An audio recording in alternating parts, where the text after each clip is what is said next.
Bismillahirrahmanirrahim. Our lecture today about drug therapy for cough.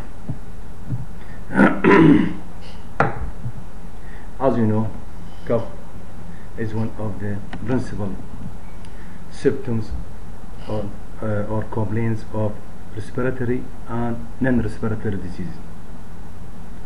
So the definition of cough is physiologically useful protective reflex that clears the respiratory tracts of the accumulated mucus and foreign substance.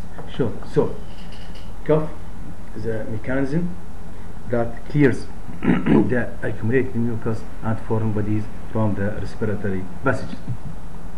It occurs due to stimulations of mechanic chemoreceptors in the throat, respiratory passages, or stretch receptors in the lung. So the mechanism due to the chemicals or mechanical stimulation. What about types of cough? We have two types of cough. First, non-productive cough, also called dry cough. Second, productive cough, which is called tenacious cough. Non-productive cough is considered as serving no useful purpose, rather it increases discomfort to the patient. So the non-productive cough or the dry cough has no useful purpose and might cause discomfort to the patient. For the control of this type of the cough, we need what is called antitussive agent. What about the productive cough?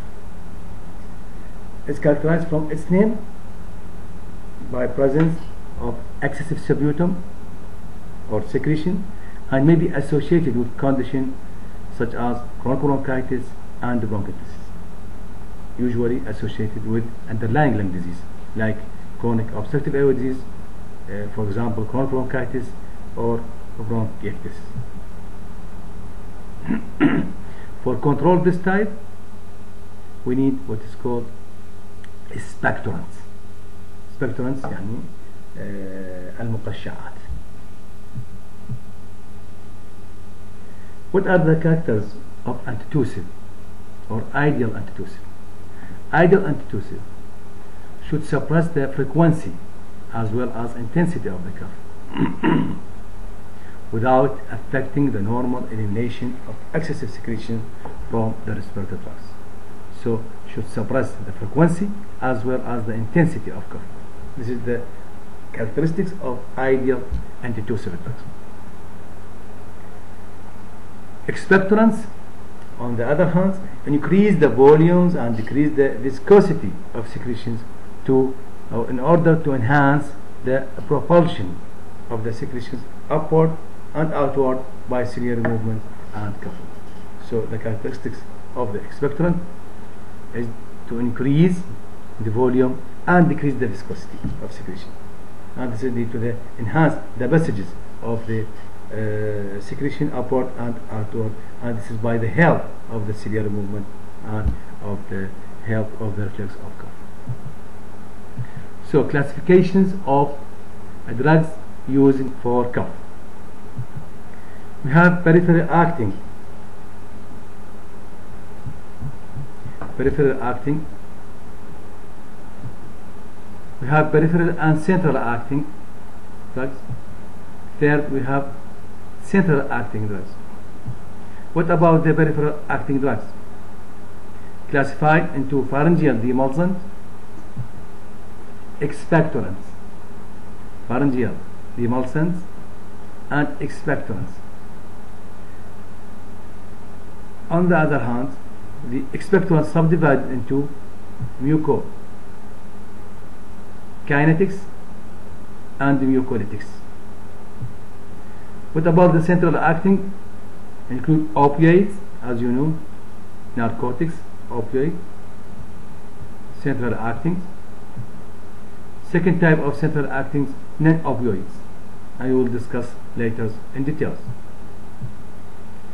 Now we start with peripheral acting drugs using for cough.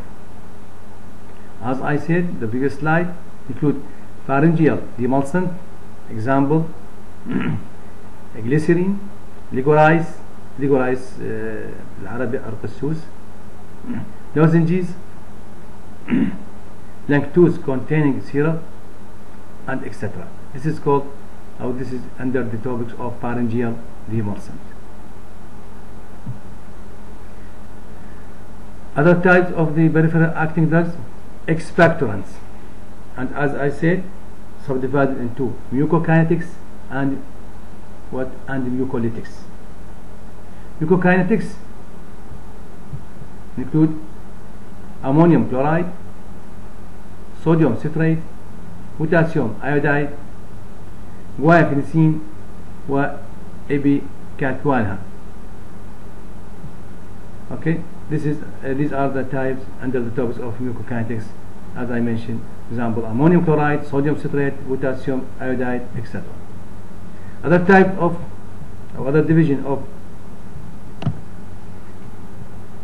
expectorants, mucolytics. Example: Vazaca, bromhexine, which is available in the market, ambroxol, acetylcysteine, etc. What about the central acting? As I mentioned, include opiate and non-opiate. Example of opiate: codeine, as you know, morphine, which is a potent narcotics drugs, act centrally, or ethyl morphine as an example of opiate. Non-opiate: noscapine, dextromethorphan, chlorphenidol, etc. These are examples of non-opiate. Lastly, we have centrally and peripheral acting. Example: benzonatate. Benzonatate is example of centrally and peripherally acting drugs. Few words about demulcents. Demulcent: indirect periphery act cough suppressant. Indirect periphery acting cough suppressant. They provide a protective coat over sensory receptors on pharynx and reduce afferent impulses from the inflamed or irritated mucosa. So they provide a protective coat over sensory receptors on the pharynx mainly and reduce afferent impulses from the inflamed or irritated mucosa. Again, they provide relief in dry cough arising from the throat. So demulcent usually used for the dry cough. Example: honey, liquorice. Honey, as you know, acid, can be used as a cough suppressant, and licorice artossus. Expectorants, as mentioned in the previous slide, mucokinetics.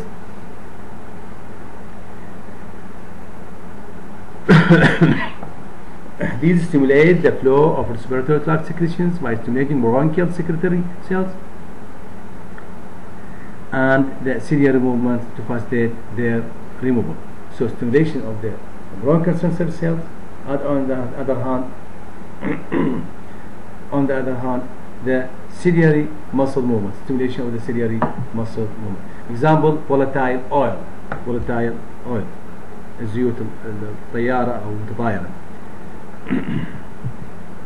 Other example: essential oil, or example كذلك use its use nowadays has declines because of the emergence of the new drugs that replace these drugs.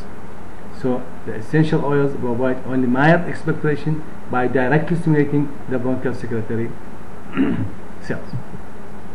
Other example: sodium and potassium citrates, ammonium chloride,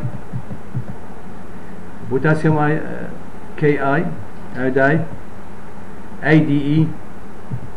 These are examples of the mucokinetics. Guaiacol, guaifenesin, other example. These safe expectorants with proven efficacy. Other types of the expectorants: mucolytics. Mucolytics alter the chemical characteristics of mucus to decrease the viscosity or its viscosity and facilitate its removal by ciliary action. So mucolytics alter the chemical characteristics of the mucus to decrease its viscosity. So by decreasing viscosity will facilitate its removal by ciliary action. Commonly used mucolytics: acetylcysteine, carbocysteine, bromhexine. As I mentioned, bromhexine is popular used drugs in the market. Side effects of bromhexine: GIT upset and rhinorrhea, water release from the nose. What means by rhinorrhea? Rhinorrhea is the water release from the nose. Ambroxol is another example of mucolytics. All of those 30 mg BD or TDS. Another example, acetylcysteine. Side effect: nausea, vomiting, stomatitis, and bronchospasm. This is one of the drawbacks of this acetylcysteine is the bronchospasm. Duranase alpha is an example. What about other drugs used for the cough? What is done in our populations, in other society, as you know, drinking of warm waters, inhaled warm moist air, يعني يستنشق هواء أو تيار هواء دافئ, or menthol vapors, كحول, surfactants such as thiloxapol, proteolytics enzymes such as chymotrypsin, and etc. These are other types of drugs used for cough control. What about central acting?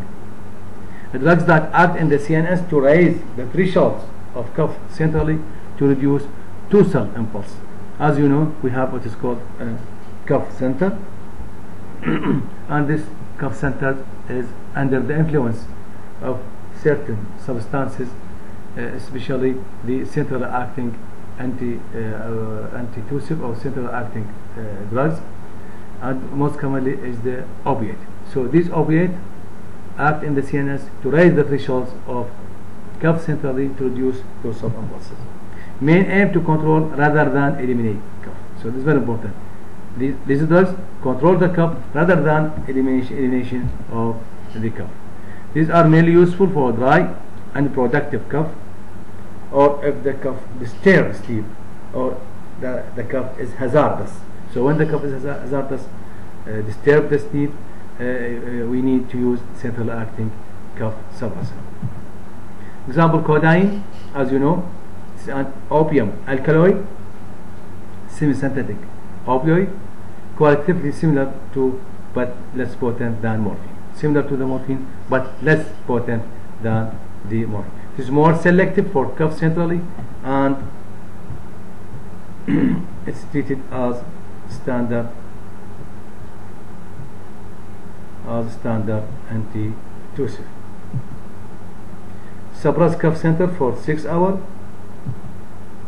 Administration orally, 10 mg PD or TDS. Abuse liability is low at these doses. Side effect, as you know, opiate high dose causes respiratory depression, postural hypotension, constipation. Why? Because of the anticholinergic activity of the opiate. So main side effect is the respiratory depression. Follow codeine as an example of central acting. It causes less constipation and drowsiness than codeine, more suited for long-term use. Dextromethorphan is another central acting. Noscapine or noscapine is a natural acting opiate alkaloid belonging to بنزيل لايوكوينون group. Give orally. Less addiction liability. Side effect at high doses may produce nausea, headache, and tremors.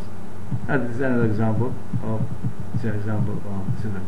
What about the centrally and peripheral acting antitussive? We have benzodiazepine, as I mentioned. It is structurally related to local anesthetic. Tetracaine. It not only inhibits the afferent cuff impulses to suppress the central cuff center, but also inhibit the pulmonary stress receptors, and also possess local anesthetic action. As I mentioned, it is related to the, as I mentioned the beginning of the slide, it is related by its structure to the local anesthetic tetracaine.